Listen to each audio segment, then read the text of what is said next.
Jesus, I surrender all to Him. I freely give.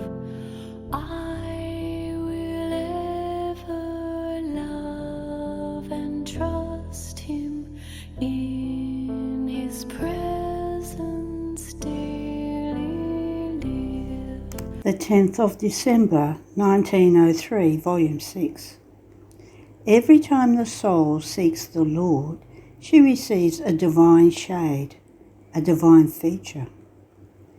Continuing in my usual state, I felt a weight over my soul, as if the whole world weighed upon me because of the privation of Blessed Jesus. And in my immense bitterness, I did as much as I could to look for him. Then once he came, he told me, "My daughter, every time the soul looks for me, she receives a divine shade, a divine feature, and is reborn in me as many times, and I am reborn in her."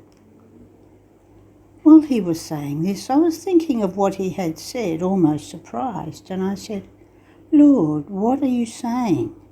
And he added, "Oh, if you knew the glory, the taste that the whole of heaven feels in receiving this note from the earth, a soul that constantly seeks God, all similar to them. What is the life of the blessed? What is it that forms it? Their being reborn continuously in God and God in them. This is the saying, God is ever old and ever new, nor do they ever feel tired, because they are in continuous attitude of new life in God." End of the reading. The 10th of December 1915, Volume 11. Our prayers, actions and sufferings must flow within those of Jesus to do the good that Jesus did. I was feeling very afflicted because my sweet Jesus, my life, my all, did not make himself seen. I was lamenting. If I could, I would like to deafen heaven and earth with my laments. What a great misfortune to know him, love him, and remain without him. Can a greater misfortune ever be given? But while I was lamenting, Blessed Jesus, making himself seen in my interior, told me with a severe look, "My daughter, do not tempt me." What? I told you everything to make you be tranquil. I told you that when I do not come, it is because I have to inflict greater chastisements, because my justice wants it. And I even told you the reasons. Before you did not believe that it was in order to chastise that I was not coming as usual, because you did not hear that great chastisements were occurring in the world. Now you hear them, and in spite of this, you still doubt. Isn't this tempting me? I was shaking in seeing and hearing Jesus so severe. In order to calm me down, he changed his look, and all kindness added. "My daughter, courage, I will not leave you. I am inside of you, although you do not always see me. And you, unite yourself always with me. If you pray, may your prayer flow in mine. Make it your own.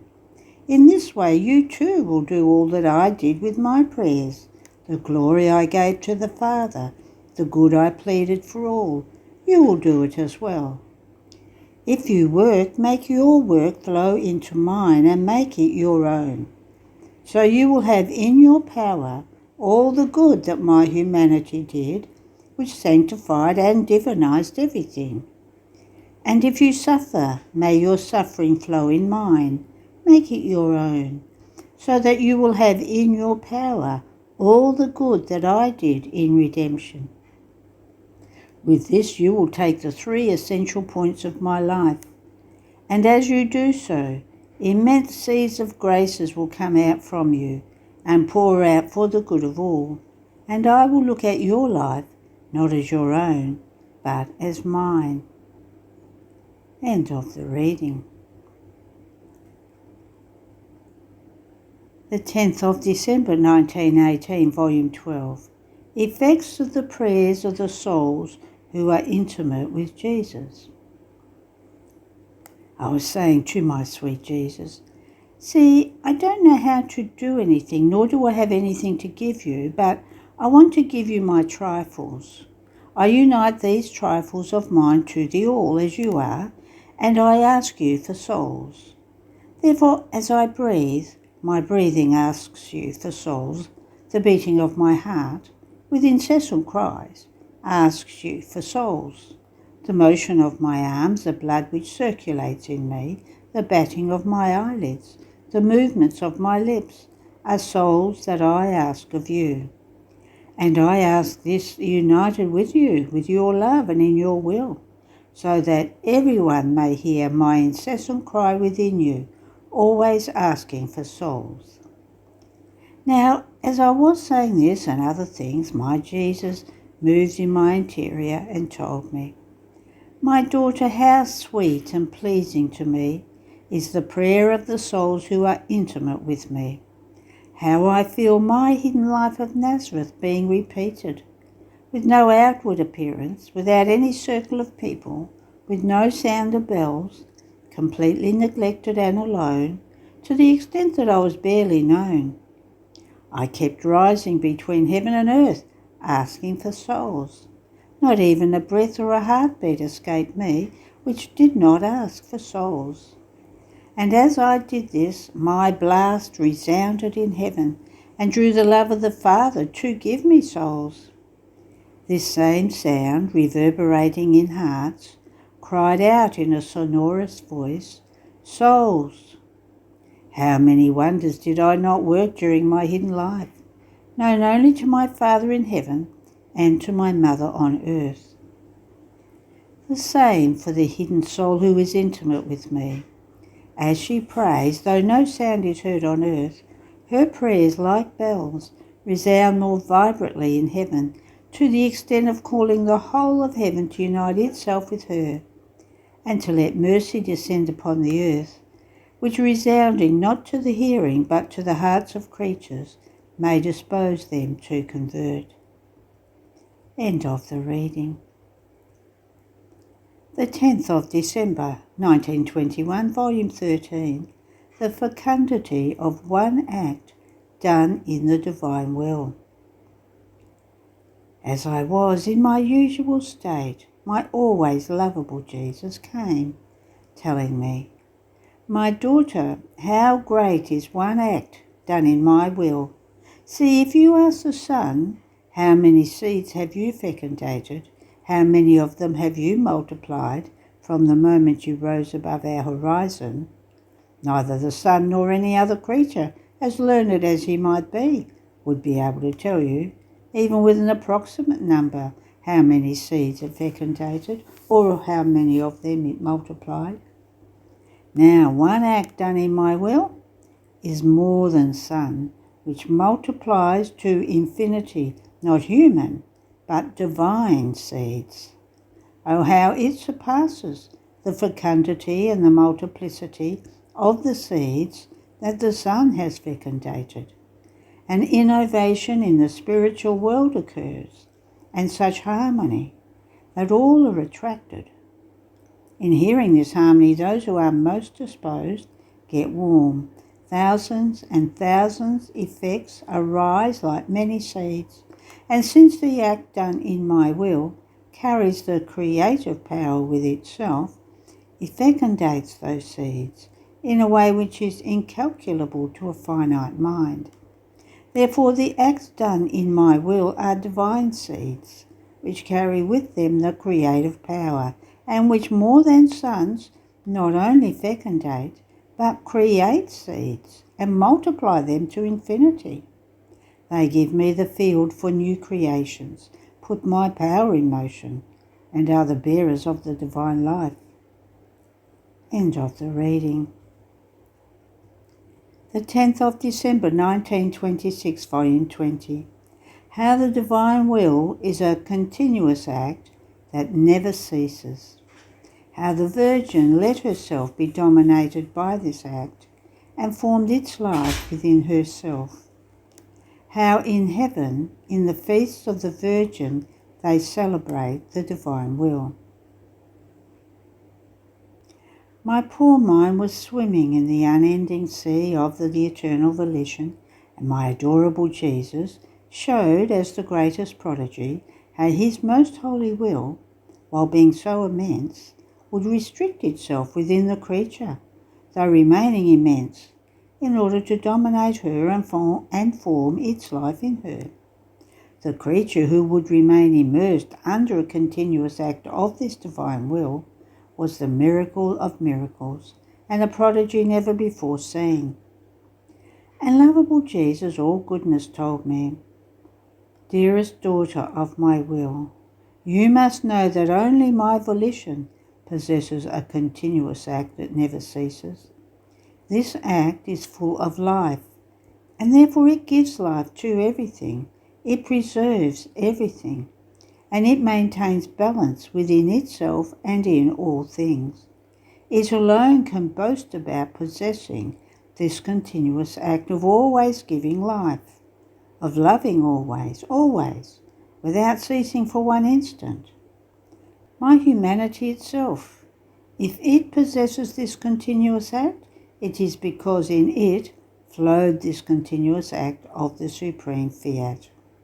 How long did the life of my humanity last upon earth? It was extremely short.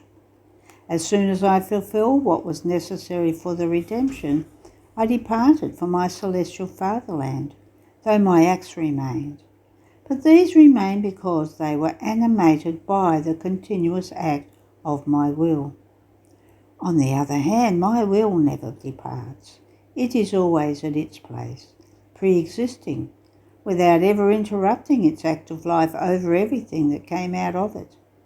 Oh, if my will departed from earth and from all created things, all things would lose their life and would resolve into nothing. Because my will created all things from nothing, if it withdrew, they would all lose their existence.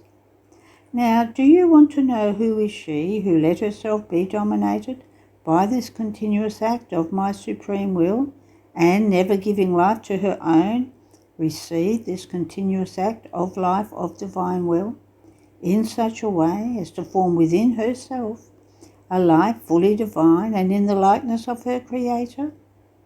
It was the celestial and sovereign Queen. From the very first instant of her immaculate conception, she received this act of life of divine will, to then receive it continuously during all of her life. This was the greatest prodigy, the miracle never before seen, the life of the divine will in the Empress of Heaven.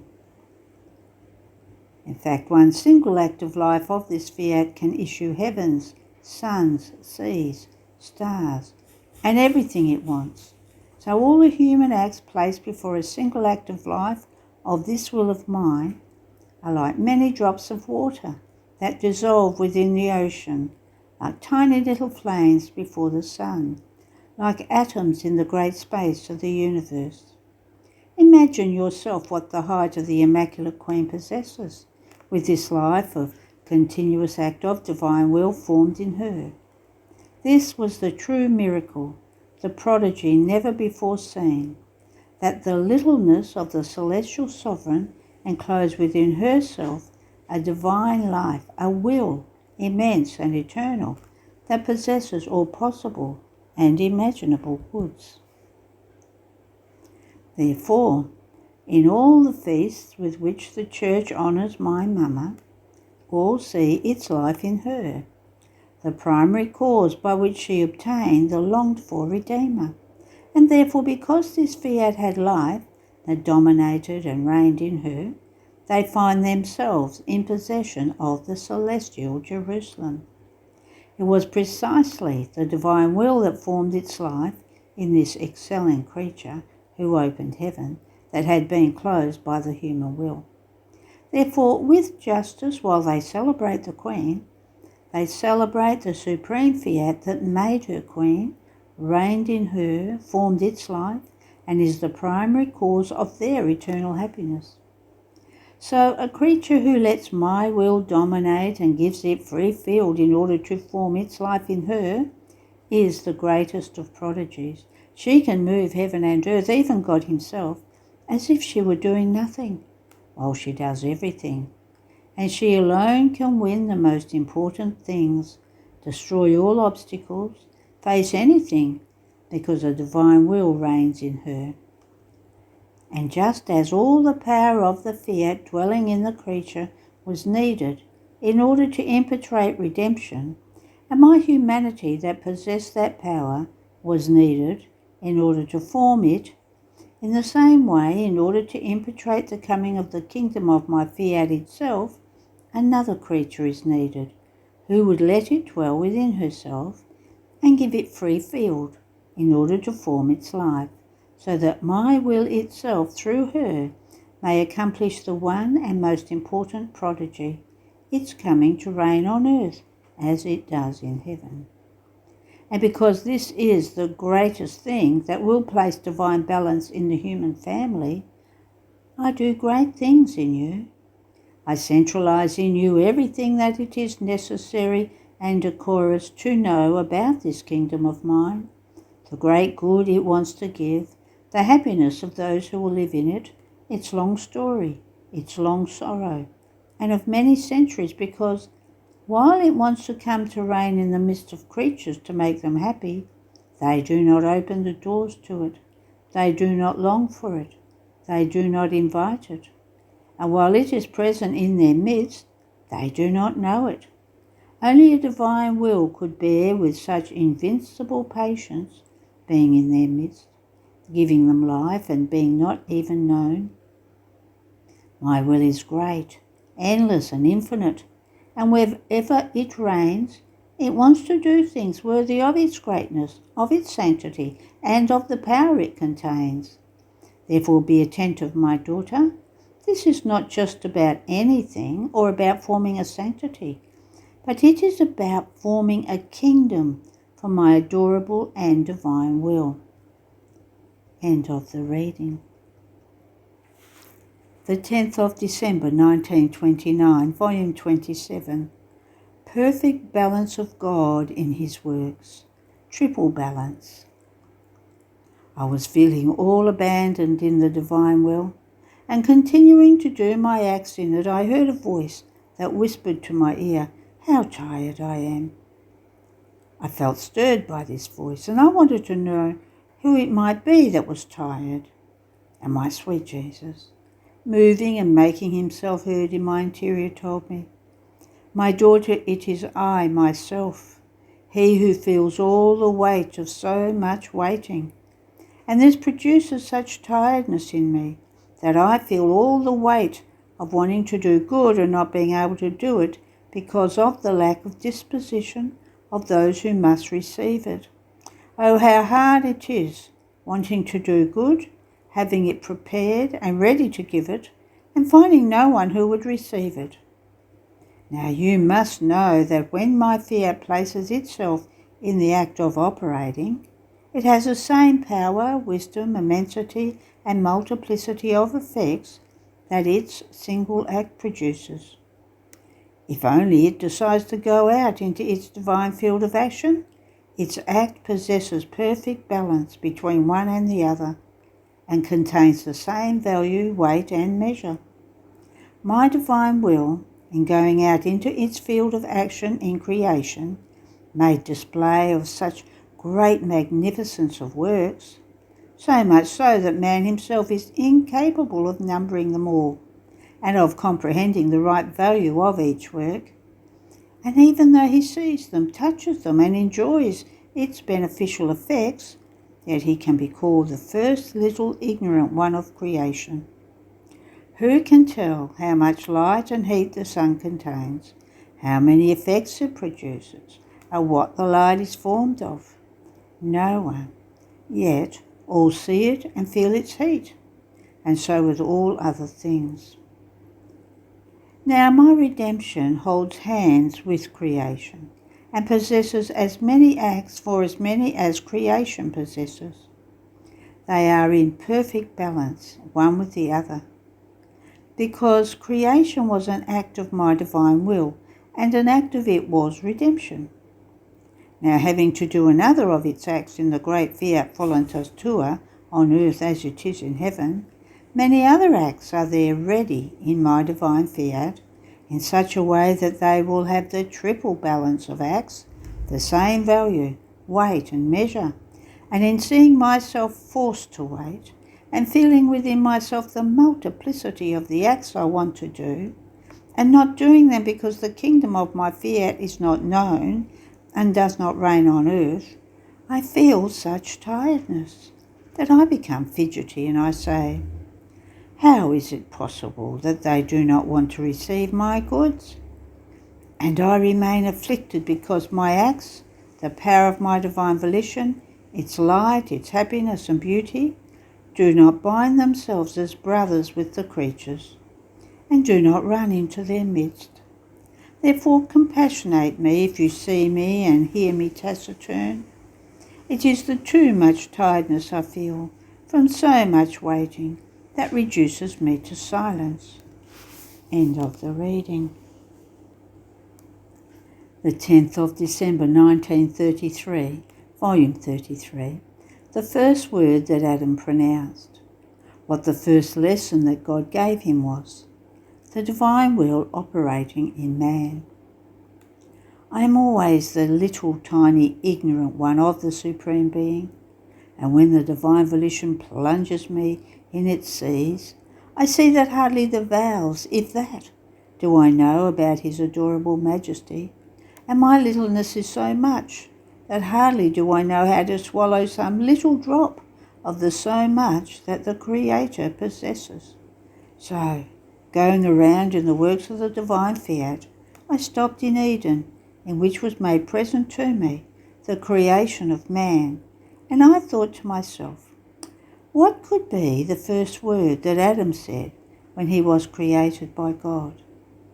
And my highest good Jesus, visiting me with his brief little visit, all goodness, as if he himself wanted to tell it to me, told me, my daughter, I also feel the desire to tell you what was the first word pronounced by the lips of the first creature created by us.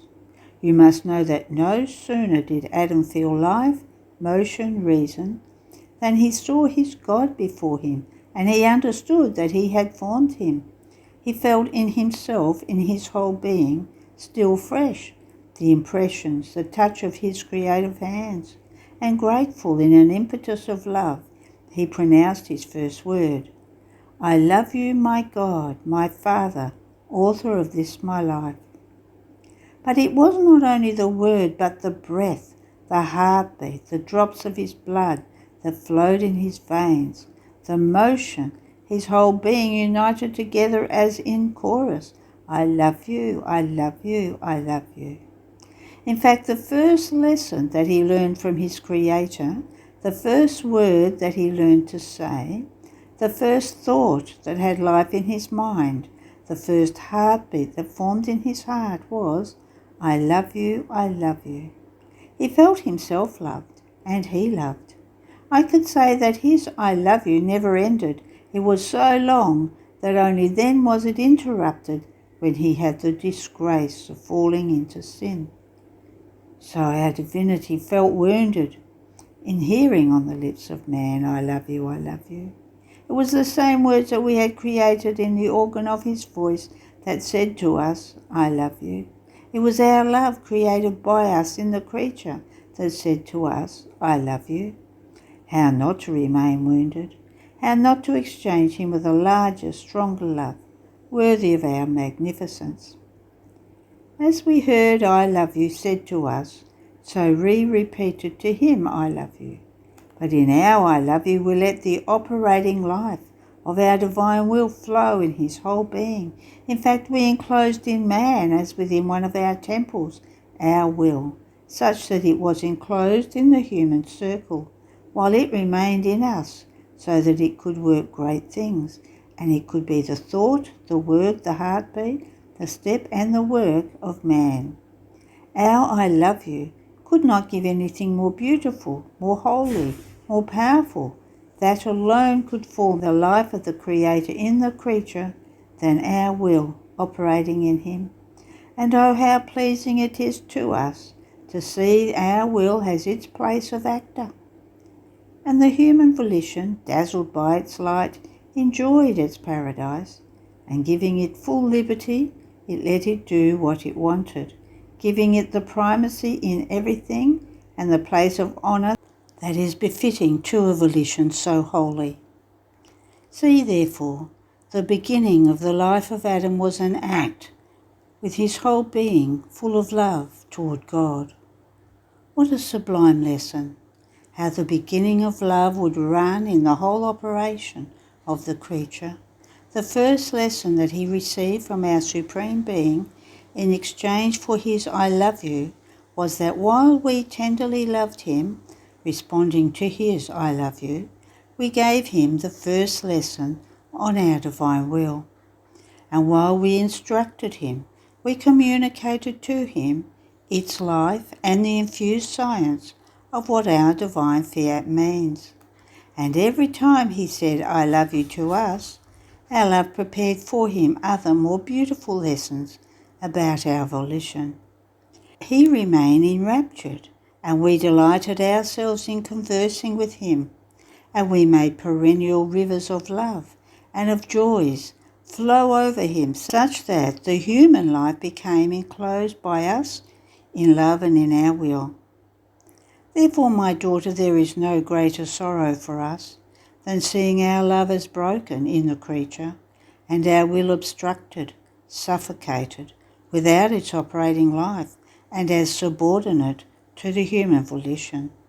So be attentive, and in all things have love and my divine will for beginning.